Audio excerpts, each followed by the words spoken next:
Welcome to the Conversations That Matter podcast. I'm your host, John Harris, to discuss a very important political book by a very important political thinker in American history, and that is John Taylor of Caroline. The book that we are going to be discussing is called New Views of the Constitution, and normally this is the kind of thing that would be an exclusive for Patreon supporters. I decided in the spirit of Christmas to make this available to everyone. Of course, the slideshow, though, is only available for patrons. We've already done a discussion of Edmund Burke and the Anti-Federalist Papers. This is our third installment in our series on the Anglo-American Conservative tradition. And really the point of this is to chart a path back, to go to the roots of who we are as a people, what makes us unique, what are the true and valuable things that have contributed to the arrangements that we've enjoyed for so long in this country, what's made America exceptional, those kinds of things. And of course, behind all of this is an Anglo-Protestant ethos, a Christian understanding of the nature of man, of who God is, of the order that God has created. And this is something that is mediated through tradition to us, and we want to preserve those true, good, valuable things for our posterity. And so it is in that spirit that we are doing this particular series. And this is probably one of the shorter ones. I didn't even know if I was going to do something on John Taylor of Caroline. I was thinking of jumping straight from the Anti-Federalist Papers to the middle of the 19th century. But the more I thought about it, the more I thought, John Taylor is an important political thinker. I think his views on the Constitution, because he's done a number of works we could have talked about, but his views on the Constitution, I think, are very important because they contrast sharply with another important American political thinker, and that is Joseph Story. And in fact, if you go to law school, if you take any course in the philosophy of law in American history, you're going to be talking about Joseph Story in a foundations course, right? But Joseph Story is actually in the more nationalist tradition. And you don't probably read, at least I don't know of any major law school, maybe there's some that are now doing it, but you're not going to read John Taylor of Caroline, even though John Taylor of Caroline is probably more of an important political thinker if you want to understand the original intent of the Constitution itself. And he is from the Jeffersonian, localist, Republican tradition. He is the bridge between Thomas Jefferson and John C. Calhoun. He influenced Calhoun tremendously. Jefferson, at one point, said that Colonel Taylor and myself have rarely, if ever, differed in any political principles of importance. That's from Thomas Jefferson, and so very high praise coming from him. So I think because of that, it's important to understand a perspective that has been ignored in many places for many years, and it shouldn't be. We need to recover this, and it is in the hope that we can recover it that I'm doing this particular video. So all that to say, I should probably mention this before we get into the details here. If you are a patron, if you do support this particular podcast, I can't do these things for free, so I do appreciate all your support, but you are able to take this slideshow and any of the slideshows that we do in this particular course, and you can use them, you can modify them, you can create your own course on conservative history or American Christian political tradition, whatever you want to do. And that's one of the ways that I can give back to you. So thank you for your support. Well, let's start a little bit with who John Taylor of Caroline was, just give you some background information. John Taylor was born in 1753 in Caroline County, Virginia, thus his name, John Taylor of Caroline. It almost sounds medieval, right? That's how he was known, though, and it's because of the county he was born in, which is very consistent with being a localist. He attended William and Mary, where he studied law, and during the Revolutionary War, he became a colonel. It's funny reading some of what he said about the Revolutionary War and just his observations of the differences between North and South. He was very much a Southerner, and you're going to start to see the conservative tradition in the United States becomes more of a Southern thing. It wasn't always that way. The localist tradition, at least, and the more federal kind of states' rights, regionalist, agrarian, all of that existed in many parts of the United States, and there were certainly states in the North that wanted a local federal arrangement. It starts to shift, though, And John Taylor of Caroline might be one of the first figures where you really start seeing this shift. Now, you could trace it back and say, well, the South was always more traditional and hierarchical and these kinds of things, and pastoral or whatever. But I think when it comes to federalism itself as an arrangement and separation of powers, the resistance to consolidated power, you're really going to start to see the South pick up that mantle more, or at least conserve what had been America the whole way through, from all the way from Maine to South Carolina. So anyway, John Taylor of Caroline is veteran of the Revolutionary War. He served multiple terms in the Virginia House of Delegates and the U.S. Senate. And his works include Erator from 1813. This is his agrarian work. He was, of course, a planter and was very much part of the planter class, was very involved in trying to figure out how to be efficient in planting. And Erator is one of those books, probably one of the most important, if not the most important book in the 19th century on agriculture in the United States. And he also published an inquiry into the principles and policy of the government of the United States, 1814, Construction Construed and Constitutions Vindicated, 1820, Tyranny Unmasked, 1822, and of course, his last book, which is the one we're going to be discussing, New Views of the Constitution of the United States. And he died in office in 1824, a year after his book came out. Now, John Taylor of Caroline is known to be a very witty and even somewhat sarcastic at times, in a very highbrow sense, I suppose, person. And if you read even this book, it's funny. The last chapter I was not expecting. It is full on sarcasm and mockery, and it's actually hysterical to read it. It is somewhat comedic, and I think I appreciate it because it comes after this serious discourse. So after he's made all his arguments, he kind of he puts that cherry on top of everything and just makes a complete fool's errand out of any kind of nationalist consolidator who tries to make mincemeats of the Constitution.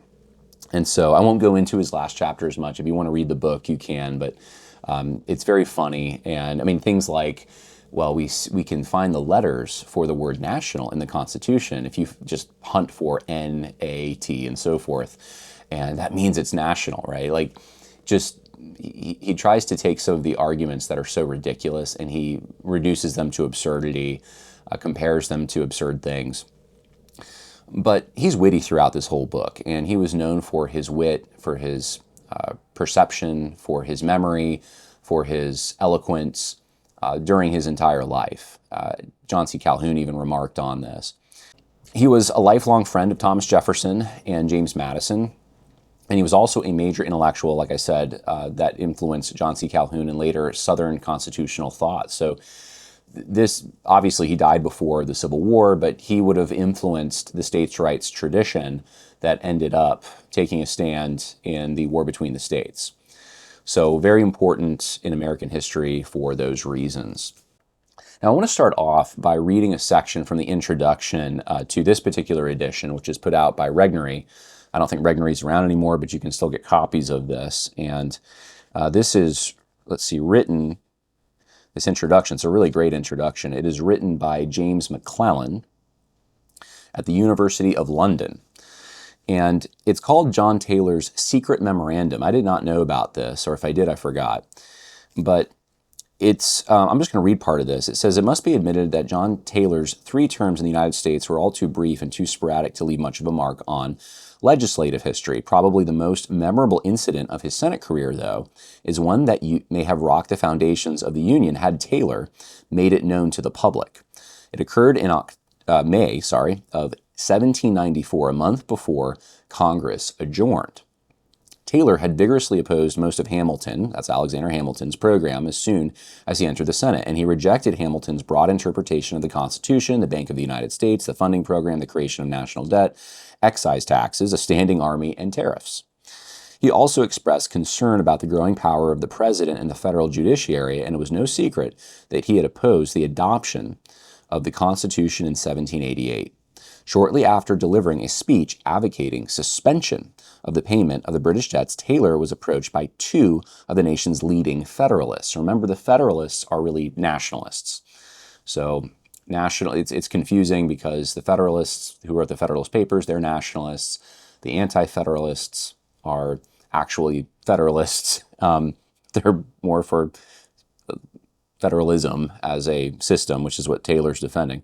Anyway, these are more nationalists. Rufus King of New York and Oliver Ellsworth of Connecticut, and both had served as delegates to the Federal Convention of 1787. So they were important in the adoption of the Constitution.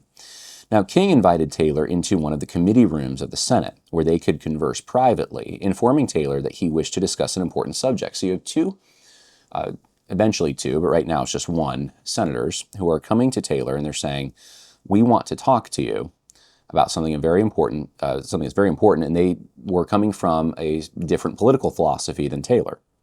So what could they want to discuss that they might have in common, right? What could they be in agreement with Taylor on?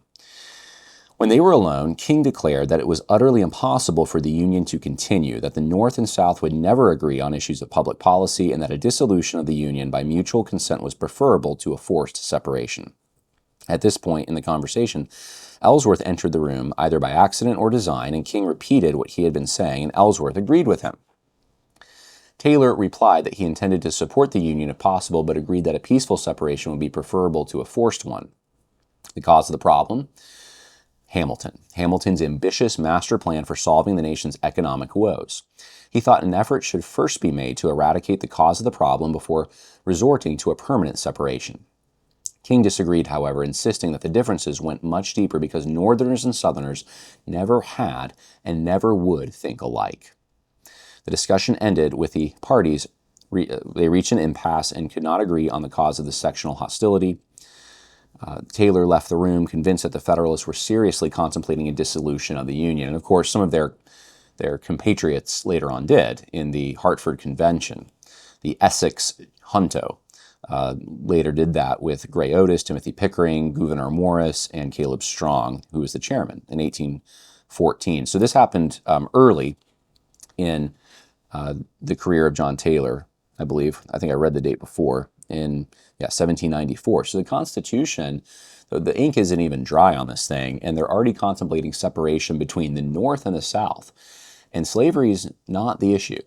The expansion of it, anything related to it's not even part of the discussion here. Now, it doesn't mean that that wasn't part of the wider economic issues, but this is not what they were discussing at the time directly. And this is something that was found out years later, and this introduction goes into how and why. But they wanted to conceal this. There was no reason to make this public when it didn't happen.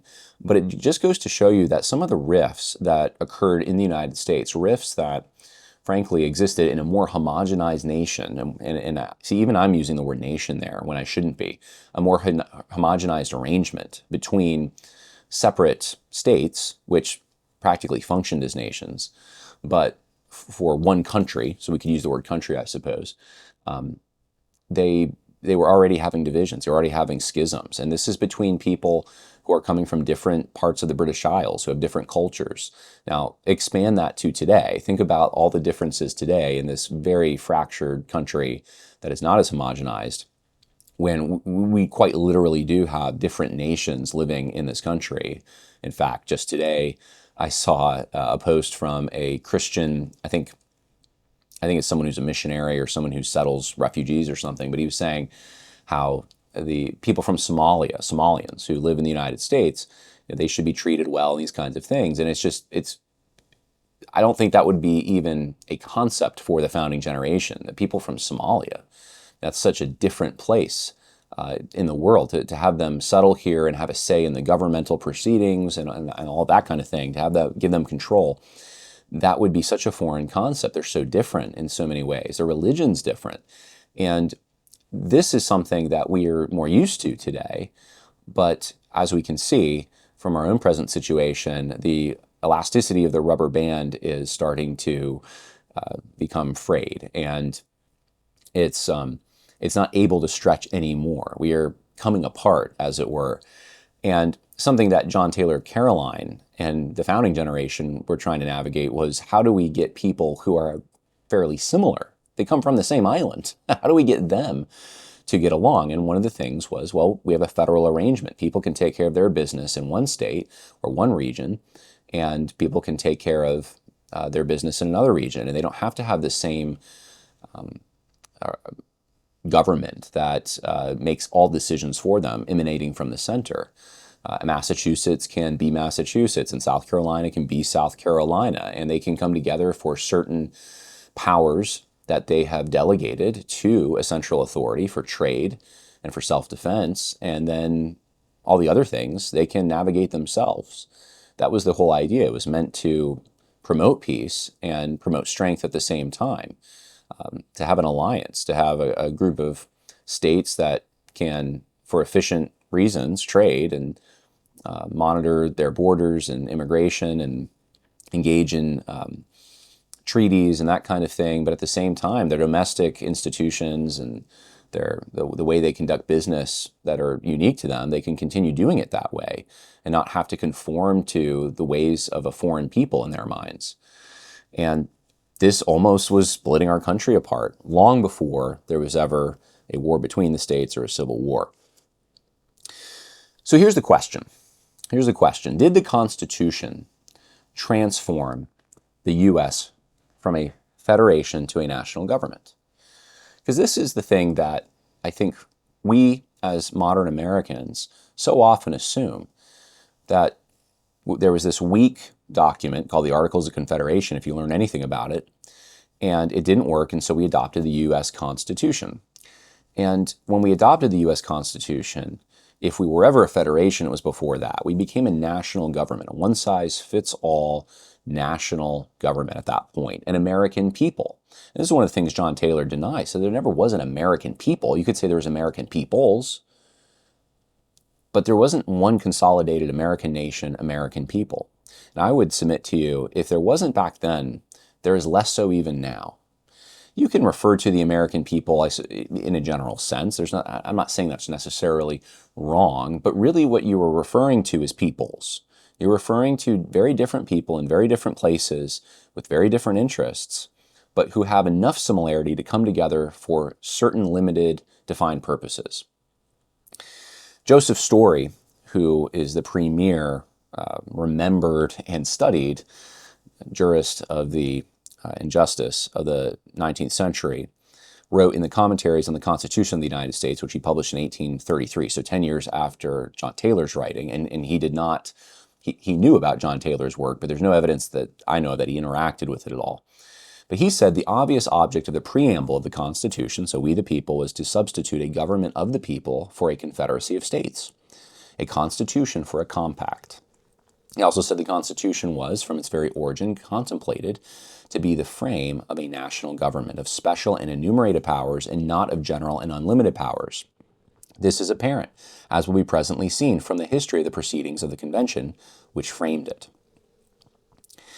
So the Constitution gave us a national government. It gave us a substitution for the government that we had previous to this. And this is the thing that most Americans just take for granted now. That's what they think happened because, well, Joseph Story said so. And he was really inheriting an increasingly pro-national tradition that was arising from Chief Justice John Jay, from the way that the Constitutional Convention was remembered through the eyes of the Federalist Papers, because of some of the information concerning the convention didn't come out till later that would have refuted that, or it wasn't highlighted. And so John Taylor is writing against this kind of thing, even though you don't have Joseph Story's publication yet, but you had other tracts and pamphlets that were advocating this strong kind of Hamiltonian consolidated government, big government, if you will. And he says, no, that's not what happened at all. He says, when Congress called for the establishment of a national government alongside a federal constitution, the preservation of the Union, and a convention for the sole purpose of revising the Articles of Confederation, the national language was stripped from the credentials of each state's delegates. In other words, when Congress came together and they said, we're going to have a new constitution, there were efforts to make it more nationalistic, more centralized, more consolidated. And one of the things that initially was proposed was using the term national alongside terms like federal. And there was some tension in this. And what ended up happening was each state that came to the convention and was authorized by their state, each delegate from a state, and they were authorized by their state, those delegates, to make a decision for their state on whether or not they would adopt this Constitution, what the Constitution would look like, all of that. Each of them said things like this: "We are here to discuss and decide upon the most effectual means to remedy the defects of the federal union." That's New Hampshire. Or Massachusetts, who said, "For the sole purpose of revisiting the Articles of Confederation to render the federal Constitution adequate to preserving of the Union." Or North Carolina, which said, "For the purposes of revising the federal Constitution," and so forth. Each of these states left out the term national. So Congress calls them and says, wait, we're going to be called for this purpose. And each state says, essentially, no, this is the purpose we're called for. This is what we're doing here. We are here for a federal union. We are here to figure out how to make a better, more perfect union. We are not here to create a new thing, a new national, a new centralized, a new consolidated government, a new entity that's monolithic. We're not doing that. We're still 13 separate states. We're still delegating authority for certain defined purposes. That's what we're doing. We are the sovereigns of this document. We're not creating a new sovereign that rules over all of us. Now, on this point, John Taylor of Caroline says, "In the mode of amending the Constitution of 1787, as well as in the necessity for the ratification of a state to make it binding upon that state, we discern distinctly the opinion of the convention that no American nation existed. Had it been made by an American nation, it would be a rare anomaly. That state nations should have the power to reject and alter it." So we say it makes no sense. We had the Articles of Confederation, which was supposed to be this perpetual union, and you have all these parties to it that are able to dissolve it because they're the sovereigns, the states. They weren't coming back together to now create this, to get rid of all their separate, unique power and to give it to one central authority. You can't make a nation that way. That's not how it happens. These are the entities that formed organically, that preceded the creation of the Constitution of the United States and the federal government that we think of today. Those are the states. So that's what he's trying to say. So the question is consolidation or federation. Is it a federation of states, or is this a consolidated government? And the story of the American political tradition has been more and more consolidation over time. At the same time, I think within the heart of Americans is this sort of longing for a localist Jeffersonian ethos. And you see this in, especially even Christmas time, with that small town kind of Norman Rockwell feel, with even the Hallmark movies and things that are enjoyed at this time of year. People still want there to be this unique kind of local, shielded from the rest of the world place that you can go to and find quaintness and find particularity. But in our political tradition, and in the way that we've actually expanded the power of the centralized authority, the general government, you don't see that. You see just more and more consolidation, unfortunately. And so there's efforts to prevent this. Conservatives have been trying to do that, North and South, for a long time. There's efforts to combat big government, to try to preserve and even form and make sure that local hierarchies are intact, but the center keeps expanding. And the government keeps getting more and more of a stranglehold over our everyday lives.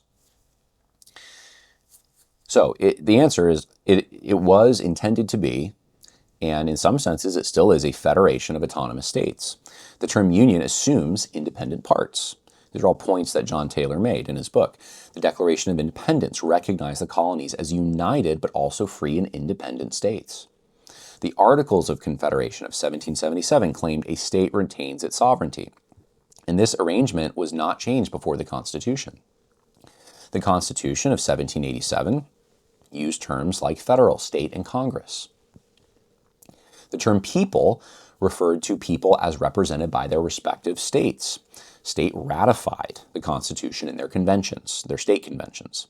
States that did not ratify were not bound. So remember, you had 4 states that were holdouts.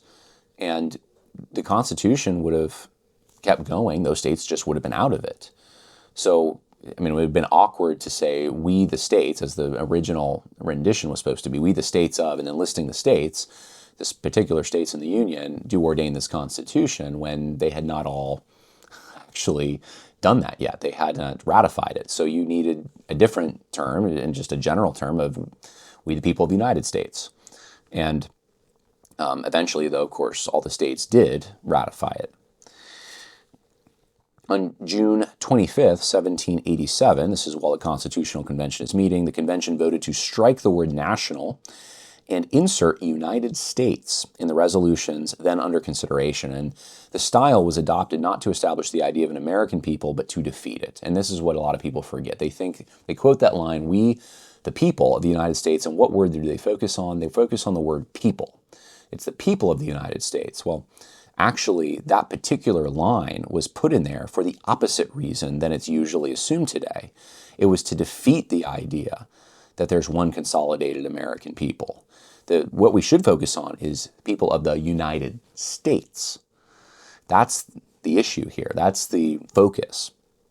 And if you understand the history of the Constitutional Convention and why they adopted that language, it was they wanted to communicate the idea that the parties to this document are states. And so when they went through various portions of the Constitution, things like what the Congress is going to do, instead of saying the National Congress, it was Congress of the United States. Those are two very different things. And that was decided very early on that they were going to, at least, basically midway, maybe a little early through the convention, they decided this is what we're going to do. So it actually was early on. Because I believe the Constitutional Convention went through, September? If the Declaration of Independence is not obligatory, said John Taylor of Carolina, our entire political fabric has lost its Magna Carta and is without any solid foundation. Now, I challenge you on this. Why do we usually remember the Declaration of Independence today? It's a foundational political document, right? Well, it's because it says, not the Constitution, we're talking about the Declaration, it says there's these unalienable rights, right? That's what everyone remembers, the unalienable rights, life, liberty, the pursuit of happiness. What is John Taylor of Carolina focusing on? Really what the rest of the document talks about. The fact that, and especially if you go to the end of the document, the beginning and the end, that there are particular states that are free and independent, the document says, that have rights that have been violated by the King of England, the arrangement that they were supposed to be under. That's the whole foundation, the formation, what got the ball rolling in this whole project. And he says that's the thing that's uniquely American. That's the thing to focus on. But that's not what's focused on. That's not what's remembered about that document. And that should make you a little skeptical. Why? Why is that remembered? Why isn't it the thing that actually makes a document more unique as a document? Now, I use the term conspiracy here in the proper sense of the word, not in the way it's been redefined to mean something unsubstantiated without evidence. This is something that, at the very least, has circumstantial evidence, but there's more than just circumstantial evidence. There is a consolidation conspiracy. And John Taylor of Carolina, of course, talks about this, that there were parties to the formation of the Constitution who were really hoping to get a different document. And because they weren't able to get that document in the convention Congress that formed and the convention that was ratified by the states with their proceedings, they ended up having to do it a different way. And that's been the story of our country, like I said, that those who were nationalists at the time and for big government and consolidation, they've been able to get their way, but through progressive increments over time. But this was the plan from the beginning, John Taylor of Carolina essentially says. The convention's proceedings, this is where the story starts, they were kept secret from the beginning. There really wasn't a lot that got out. The public didn't know exactly what was going on. Even the Federalist and the Anti-Federalist Papers, and the Federalist Papers were published. The Anti-Federalist Papers were not published until much later, at least as a unified body of work. They were published under pseudonyms.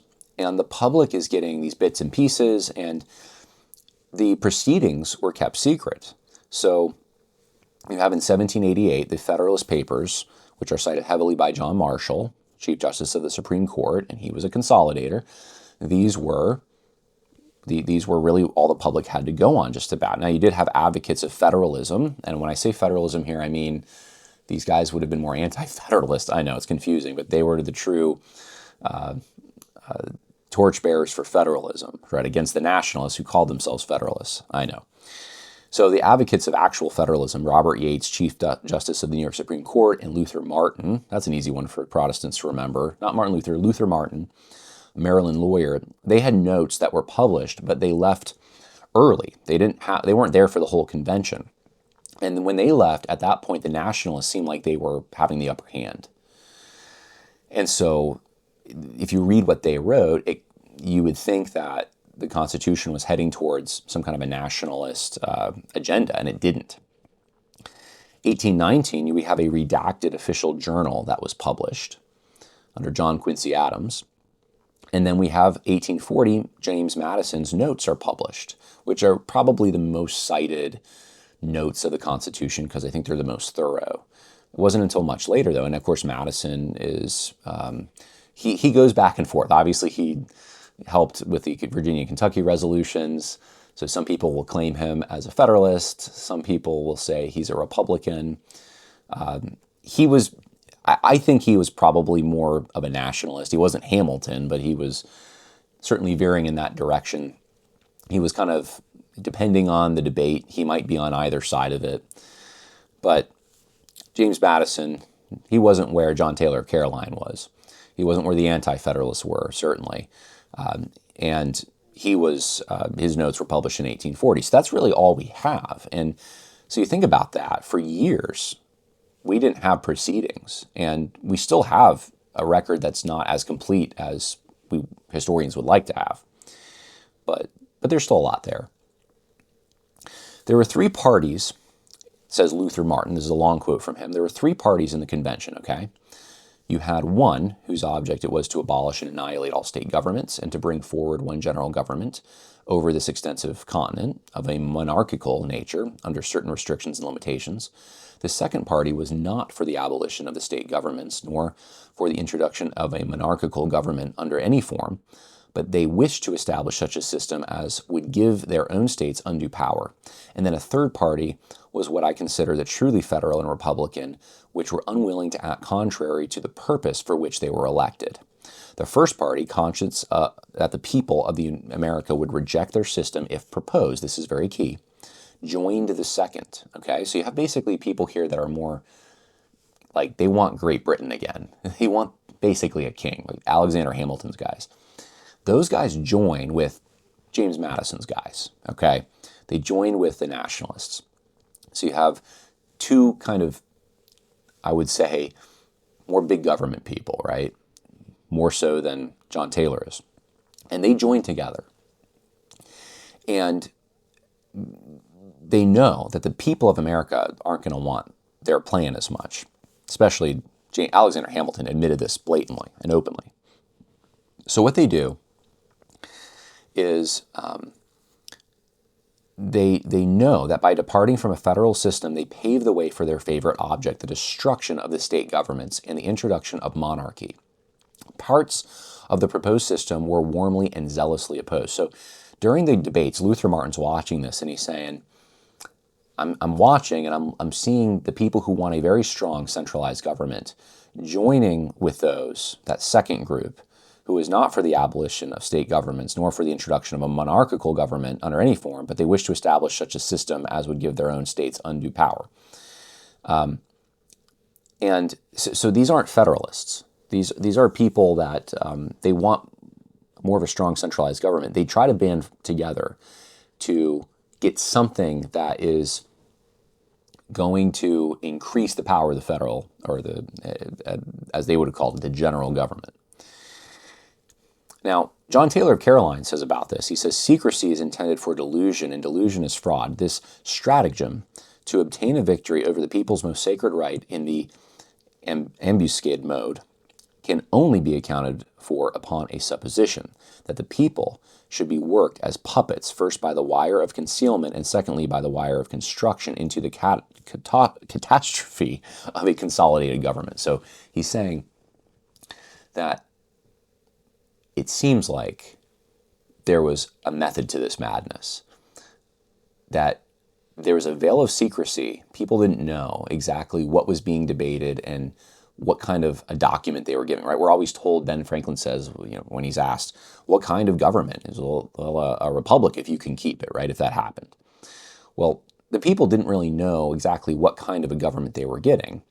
And so there's these debates going on. And the Federalists are promoting it to the people like, this is federalism, and remember the Federalists are the Nationalists. So the Nationalists are saying it's federalism. It's states' rights, don't worry. I think of maybe not quite as egregious as this, but it's similar in my mind. I just thought of the Obamacare thing, right? If you like your doctor, you can keep your doctor. We're not going to do anything. It doesn't change that much, guys. Let's allay the fears here. We're not, remember, these people have all come out of a consolidated government with an official state church, with a king, with a very strong parliament. They didn't have the same kinds of, they were very suspicious of consolidated power, right? That's the situation. You have to remember that and keep that in the back of your mind the entire time. So these people don't want that.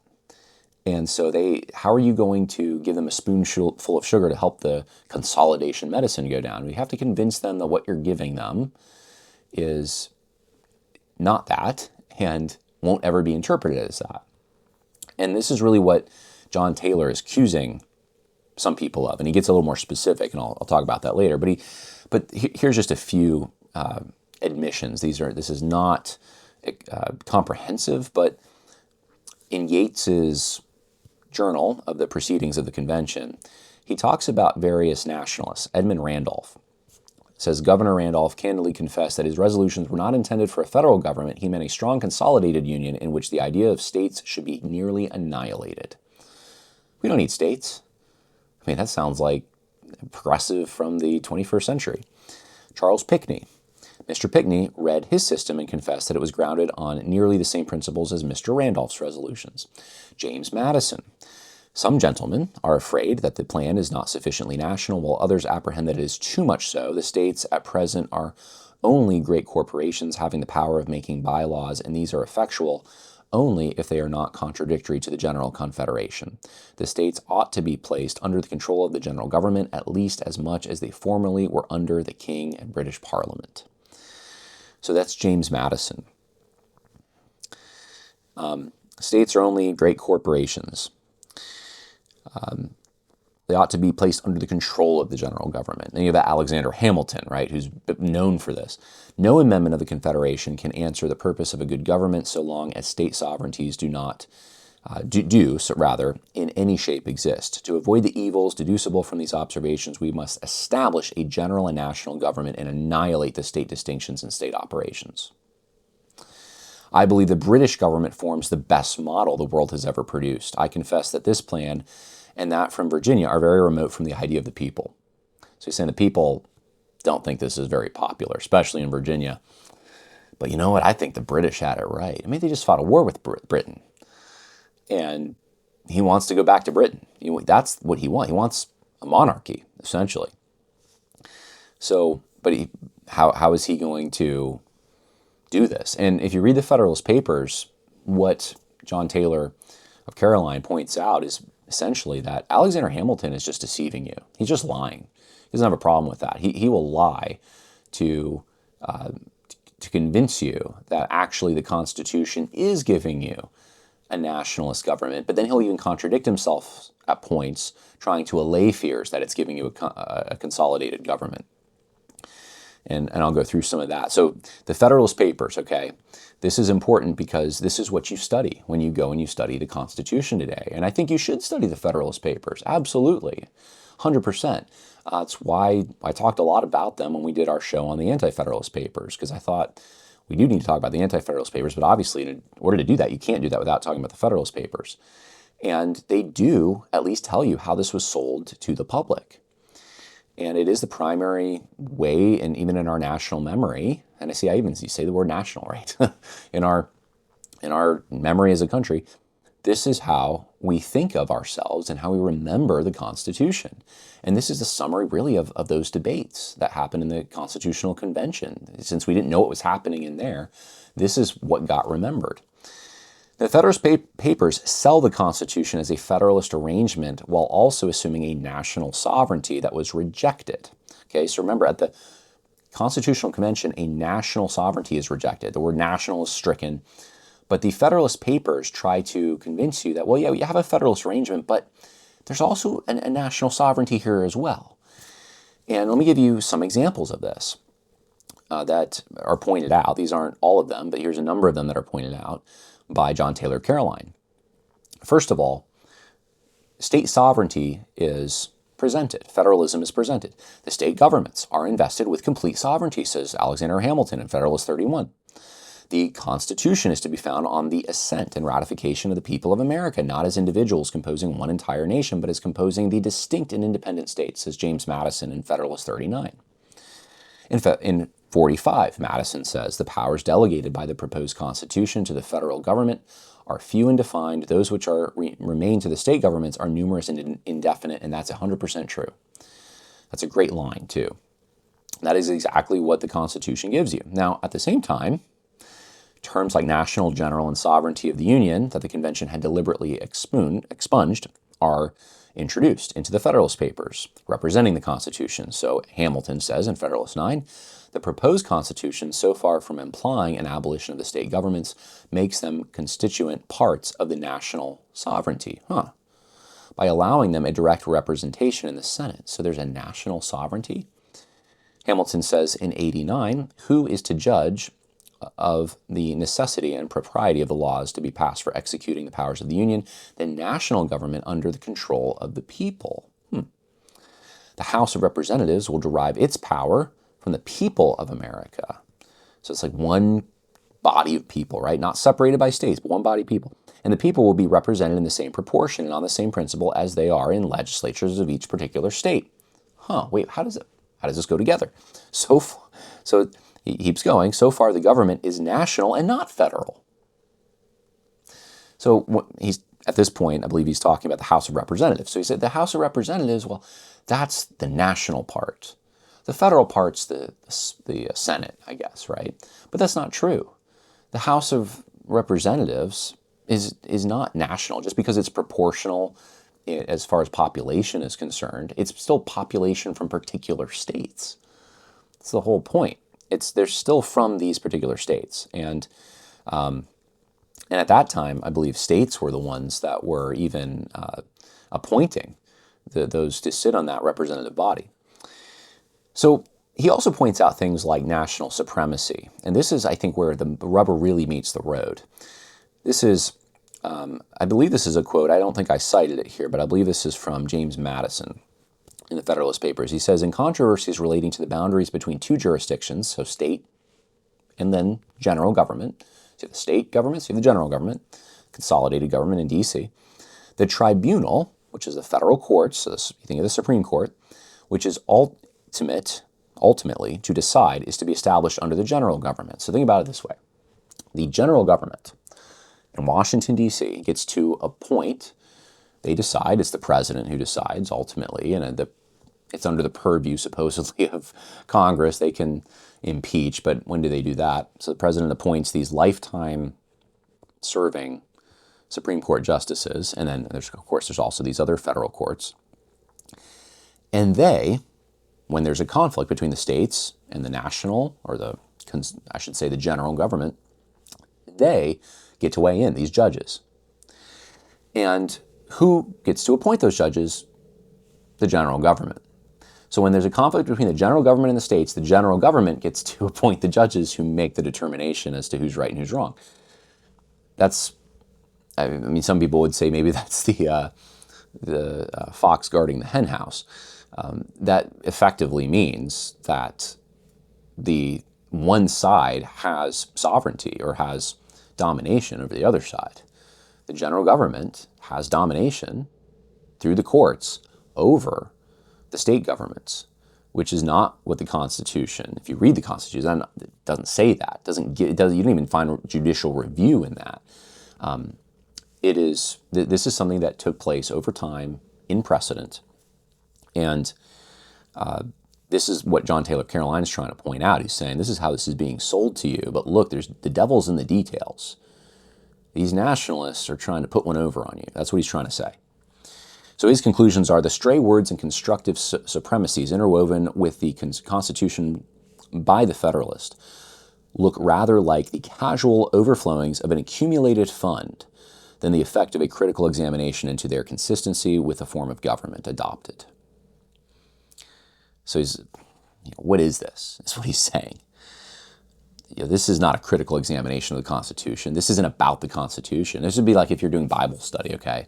You're reading a commentary and you're like, where did you find that? You're not trying to figure out what the text of Scripture says. You have an agenda, and that's what he's saying. He said these guys had an agenda. He says, I cannot discern the remotest consistency between Mr. Madison's sovereignty of states and the supremacy of a federal judiciary. The whole federal sphere possesses no supremacy or sovereignty or power over the state spheres, but a part of the federal sphere does. So he makes mincemeat of that argument. Now, what's the case for state sovereignty? Okay, you may ask, how do we know the states are sovereign and not this Leviathan creature they created? Well, the Treaty of Paris in 1783 refers to each state as free and sovereign independent states, and it actually lists all of them. The Treaty of Paris is like separate treaties between Great Britain and these various states that are free, sovereign, and independent.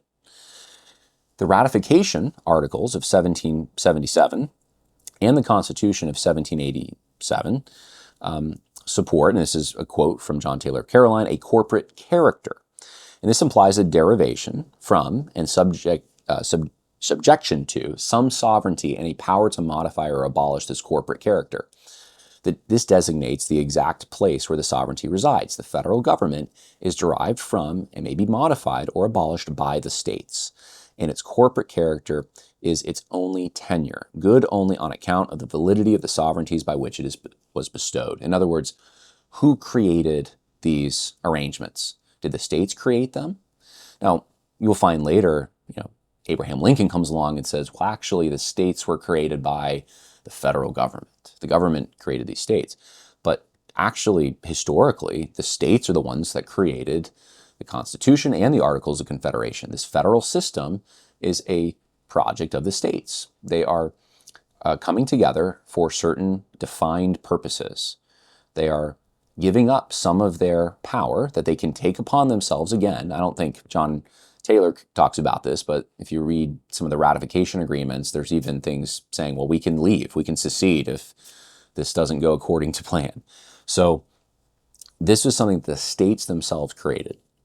Article 1, Section 8 and Article 4, Section 3, Congress cannot take land from a state without consent. This is one of the things John Taylor talks about. He says, look, the actual land in these states is fixed. And only the states are allowed to, let's say if the government wants to do a military base, give that land to the government. The government can't just come in and take it. And you think that's, when you're talking about sovereignty, you're talking about land. I mean, that's one of the basic things. And now, of course, I don't know that we have that as much as we did, but this is one of the arguments he uses. He says the amendment clause, also Article 5 in the Constitution, says that 3/4 of the state legislatures or state conventions are required to abolish or amend the Constitution. And this is, when you hear about this convention of states, that's what they're talking about. The states can come together and we can abolish this whole thing if we want. We don't even need to go through Washington. Well, technically that's true, actually. Technically that's true. At least what the Constitution says, the original intent on paper. Now, whether or not today, with the powers that be, since we're downstream from this, would they abide by that? And do states have the power to stand up to the general government? Probably not. But that, legally speaking, yes. Now, Taylor had some specific complaints, and you find these in 269 to 270 on those pages in his book. And there's more than this, but these are the ones that I thought stood out because he just names them in a sequence. And I'm just going to go through them very quickly. But he talks about federal assumption of state debts. And these are some of the things the anti-federalist papers talk about too, that they're worried about.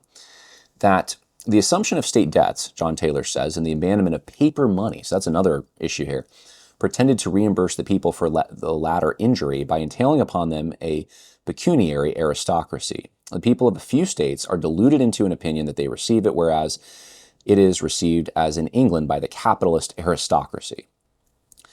What does he mean by that? Well, he means that, especially during the Revolutionary War, the states incurred all these debts.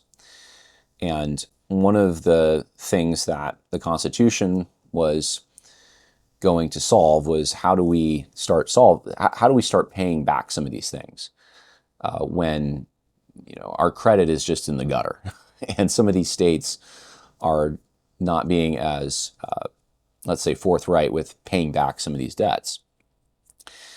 And Alexander Hamilton wanted a national bank the whole time. He wanted something that could really take care of his state debt.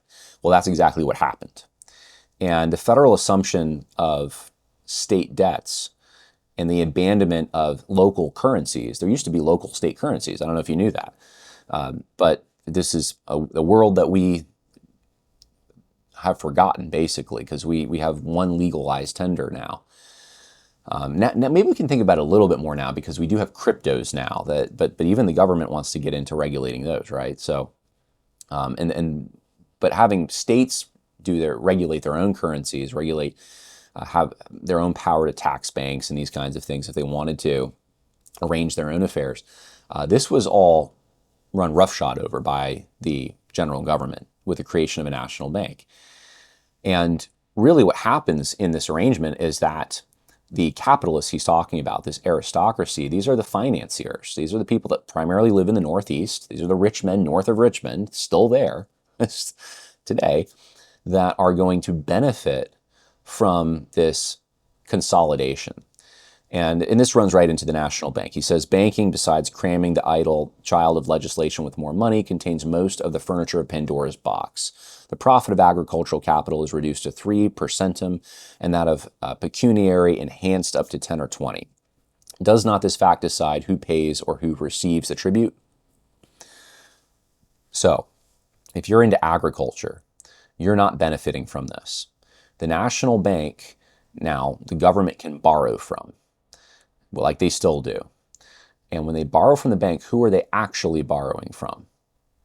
Well, people who are buying bonds, people who are rich, who now are invested in the expansion of the centralized authority. They want higher taxes. They want infrastructure. They want their money to grow. They want those bonds to increase in value. So this is what gives us the banking system of today. So it's not just the creature of Jekyll Island. I mean, this precedes Jekyll Island, and that's the Fed. But we've just gotten worse and worse things over time. And this is another thing. I'll just point this out briefly. There's a lot of talk, at least this is an evergreen episode, but as I'm talking right now, there is a lot of talk about Jewish interests and how really our banking problems go back to Jewish power, consolidated Jewish power. And this is pretty much everything is blamed by some people on Jewish power. And this is sort of my own aside here, but the slave trade, the feminism, socialism, progressivism, pretty much every ism from the 19th century. But one of those things, of course, is banking, and Jewish people obviously have been very involved in banking. The thing is, though, you find this problem starting before high levels of Jewish immigration. It doesn't mean that Jewish people don't represent at higher percentages bankers or anything like that.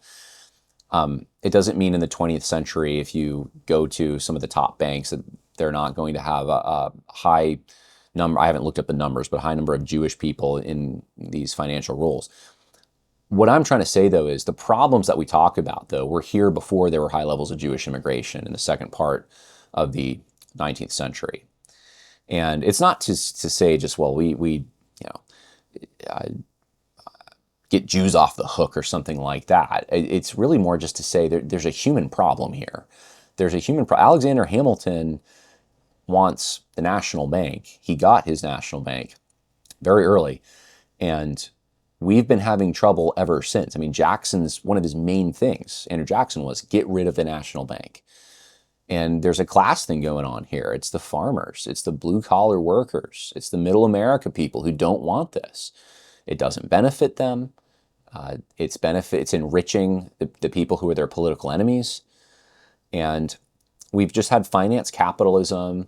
John Taylor gets into tariffs here too, and other things that are instruments of a certain class that wants consolidation, control, to enrich themselves. This was happening at a very early stage in our country's history, and all you needed are humans for this kind of thing to happen. Now, you have the protective tariffs, as I mentioned, bounties to capitalists, says John Taylor, under the rejected proposition to give rewards for the promotion of manufacturers, constitute a large annual tribunal imposed upon labor for their benefit. Land and pecuniary speculators may effect a combination of which the majority of every state must be the victim. And this, of course, plays heavily into the Force Bill, the Tariff of Abominations of 1828, and then even the war between the states, the Civil War. Lincoln wanted to raise the tariff, and the tariff was a big political football because it benefited one section and it punished another. And this is something that, according to Taylor, this would not have happened under a strict construction of the Constitution if we were to honor the federal system that the Constitution actually represented. A congressional lottery, a lottery evinced by the, if I can say the word, diminutiveness, okay, I know what dimitude is, but I don't see that word a lot, of the fraud, the contempt of geographical and personal avarice for the division of powers. So he's saying the Congress actually did apparently have a lottery at one point. And he said, look, this is not, you can't do that. The pension law. The pension law is of a sufficient size, he says, to prove that these motives can make heavy as well as light obliterations of this plain federal principle. So the pension law became this abused thing.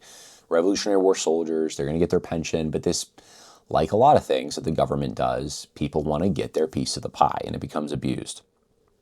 Internal improvements. A single road evinces the capacities of local powers in Congress for squandering the money of the United States. He said, look, basically, like, we want to do one infrastructure project, all the buzzards show up, and they want their little piece of their infrastructure project. What are they going to do? And this is where earmarks and pork come from. He's saying it's already happening. The supremacy of the federal court, which is probably his biggest issue. The supremacy of the federal court is another apple of discord thrown among the states, sufficient of itself to obliterate all the best principles of the Constitution. And by the time he's writing this, you already have judicial review. You have rulings that say that the federal courts get to rule in criminal cases where state laws are violated. So long as federal laws are also violated, it becomes the general government's issue at that point. They take it from the states. Rulings that say that you can't tax a national bank, and so therefore, because the power to tax is the power to destroy, and so these are all things that expand the federal or the general power, the consolidated power, and you have John Taylor saying, this is the situation we're in. This was not what we thought we were getting with the Constitution, but this is where we are at. And he says these effects are notable proofs of what is to be expected from the constructive evasions of the division of power by the geographical Congress. They would have been avoided by an adherence of the federal government to federal objects. So we could have avoided all this. But we didn't. We didn't avoid them because of the way that we decided to interpret this document. So, this brings us to, can federal branches nullify state laws, which is probably one of the biggest issues in all of this. Because behind this is really, where does the sovereignty lie? If the sovereignty is with the states, then you can't. If the sovereignty is with this creature they created, this centralized authority, then yes. And this is where we're at today. Plans to do this, though, were rejected during the Constitutional Convention. John Taylor says, it can never be conceived that a principle of a negative over state laws audibly proposed and rejected had silently crept into the Constitution. So he says, look, if this was all rejected during the debates for what this document is and what it would mean, how are we back here? How did things that were rejected slip back into it? And the picture there, of course, is John Jay, who was very responsible for at least expanding the courts into the nullifying, going roughshod over states. So you have Edmund Randolph's Virginia Plan and Charles Pinckney's draft, which allowed Congress to negate state laws. All right, so these were propositions when they were coming together and saying, all right, we need a new plan, Articles of Confederation not work. And yet Randolph had the Virginia Plan, Charles Pinckney had his own draft.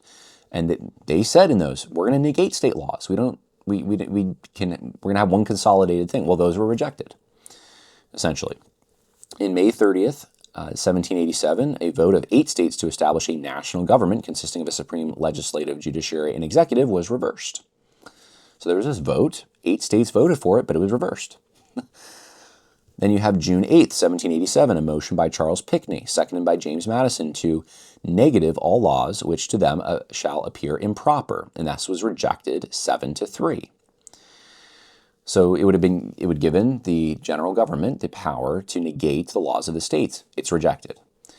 June 13th, 1787, a motion by Edmund Randolph, seconded by James Madison, to encompass the jurisdiction of the national judiciary to cases which involve the national peace and harmony, was omitted from Article 3. So they don't get their way. You have June 18th, 1787, Alexander Hamilton's semi-monarchical complete plan died for lack of a second. So this is kind of funny. So Alexander Hamilton gets up there, and where I'm sitting right now, I'm actually across the river. If I walk down my hill and I look out, I'm going to see Poughkeepsie, New York, and that is the city where Alexander Hamilton was making his speeches in support of the Constitution later. So he was very much in support of the Constitution. But before, when the Constitution was being formed, he had this grandiose plan, and it was basically the British plan. Like, let's have the British form. We're not going to use the term king and queen, but that's basically what we're going to have. And he gives a speech for about 6 hours on this. And he's done, and it fails because not one person gives him a second. So not one other person agreed with him, so he couldn't proceed. So August 18th, 1787, Charles Pinckney had a consolidated plan with 17 additional powers, things like even we're going to have a national university and that kind of thing, all rejected. The Supreme Clause only applied to the Constitution, Supremacy Clause rather, only applied to the Constitution itself. Once the Constitution is ratified, adopted, there's the Supremacy Clause. And there is a supremacy that the general government does have in the few and defined things that the states give up to the general government. And what John Taylor said about this is the supremacy of the Constitution is an admonition to all departments, both state and federal, that they were bound to obey the restrictions it imposes. So basically, you got to obey this document. It neither enlarges nor abridges the powers delegated or reserved. So what he's trying to say is, you can't take one branch of the federal government or the consolidated government, I guess I could use federal in this sense, can't I? Yeah, I can. Okay, so you can't take one branch. You can't take the courts, for example, and say, well, the courts get to determine when there's a disagreement between the states and the general government. The courts can just come in there because of the Supremacy Clause or something like that. Because the Supremacy Clause is the supremacy of the arrangement that they're voting on. And all branches have to abide by that. It is not saying that one branch is now going to run roughshod over the others or over the states. So that's another part of the Constitution that gets abused. But this is something that if the early generation, the initial generations, founding generation, and those who preceded it in the Federalist period, federal period rather, and even up to the Civil War times, if this was all understood, the debates that went into the Constitutional Convention, you probably wouldn't have the confusion that resulted and eventually made its way to things like a war. But that's what happened. So Taylor is one of the figures, one of these sages trying to say, hold on, guys, remember what we voted on. Remember why we voted on it. Remember what it meant. The meaning didn't change here. Taylor's American exceptionalism. And Taylor is very much a patriot. Obviously, he fought in the War for Independence. And he thinks that there are some unique, really good things about the United States. And the first thing he highlights is checks and balances. He says the United States understood the discrimination between civil slavery and liberty, and in the formation of the federal government endeavored by limitations and prohibitions to reserve and secure as many of their individual rights as might be retained without defeating the end of providing for their common interests. What he's saying is there are checks and balances in this system, and those things were good. These limitations, these prohibitions were intended to protect something good. You also had localism in the United States. The United States saw that any geographical interest, if invested with supremacy by the establishment of a consolidated national government, would oppress some other geographical interest, and made a new effort to avoid this national malignity by a concentrated supreme power, though lodged in the representatives of the people. So you have people, and people represent localities, they represent regions when they elect their representatives. And these geographical interests stand up against a centralized authority. And then federalism, of course, which is the main thing here. This is the main American characteristic, that every body of men invested with supreme power, he says, whether collected together by the single principle of representation or by mixed principles of monarchy, aristocracy, and democracy, is influenced by a secret or an avowed spirit of avarice and ambition. Translation: it doesn't matter what system of government you have, men, when they get together, they're going to be evil. Or there's at least a temptation to be evil, right? And the more power, the more skin in the game, the more benefit, the more it attracts evil people. They demonstrate the propensity of men to combine for bad as well as good ends. So people can also combine for good things too. But in our federal combination, the difficulty was to give efficacy to the good and to expel the bad motives leading men to combine or unite. So here's the thing. If you give someone supreme power, if people are endowed with a collective ability, it doesn't matter what system it is, but if there's a collective ability to control and to gain, you are going to have ambitious people wanting to fill those roles, to be part of it, to get close to it. And so what the genius of this system is what he's saying is, we are trying to make a combination where we recognize that this tendency exists. How do we make it so the temptation is lessened, and that when someone does want to abuse power, there's someone else to come in and check them? And they can only go so far, and things will hopefully work for mutual interest. There's no perfect system, but this one seems to be better. He says we rejected England's monarchy and aristocracy, and also its concentration of supreme power in men assembled at one place. So we got men assembled everywhere. We got all the state governments. They have their own assemblies. And this diffusion of power is supposed to make for a better system with less temptation and more controls. Now, of course, we know that any system can falter, and this is why John Taylor's writing, is because in his day, I mean, he was there during when the ratification was happening, and he's already watching it come unraveled. And he's saying, look, let's get back to the principles we talked about. Let's get back to the arrangement we talked about here. We're drifting here, guys.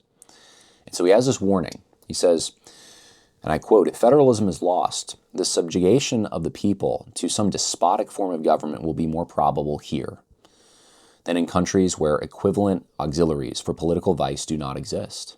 At Rome, the division of power between the people and the Senate terminated in a despotism. In France, its division between the people and the representatives steeped the hands of representation in blood and obliterated national liberty.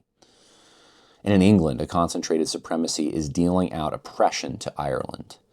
In these instances, the want of some division of power, able and interested to excite the attention of the people to usurpations and frauds, has exposed them to be harassed into languor and molded into servility. He's saying if we lose federalism, we lose the country. We lose our freedom. We lose our liberty. And we will be just like these other places, and a despot will rule. I think his words ring true more now than they did then.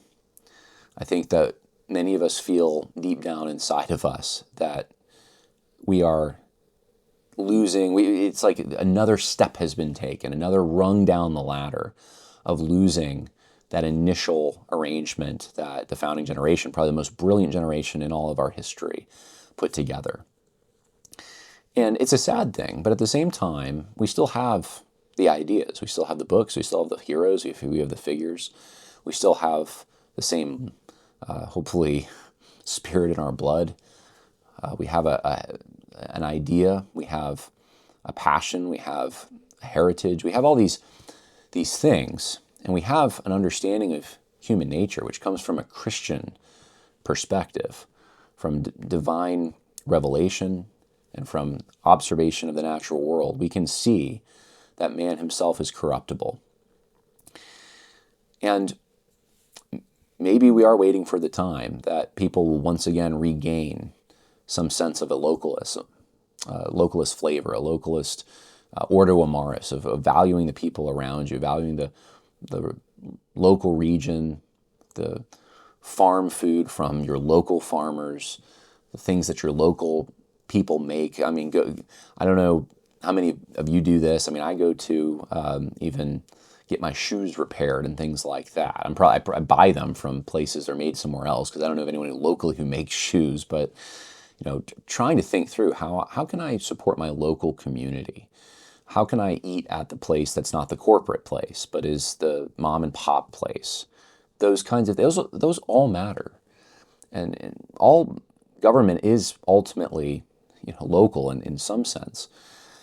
But we keep getting more and more of a consolidated government. We keep getting big government issuing more and more control over our lives. Even the whole idea of these executive orders. That was a joke when Obama was in office. Saturday Night Live was doing skits about it. And now you have Donald Trump doing it all the time. And maybe he has to on some things to reverse some of the damage, right? But we also know we are setting precedents. We are, even if some things are necessary, we know we're expanding something that it feels dystopian. It feels like there's a stranglehold waiting for us, a noose waiting for us, as it were.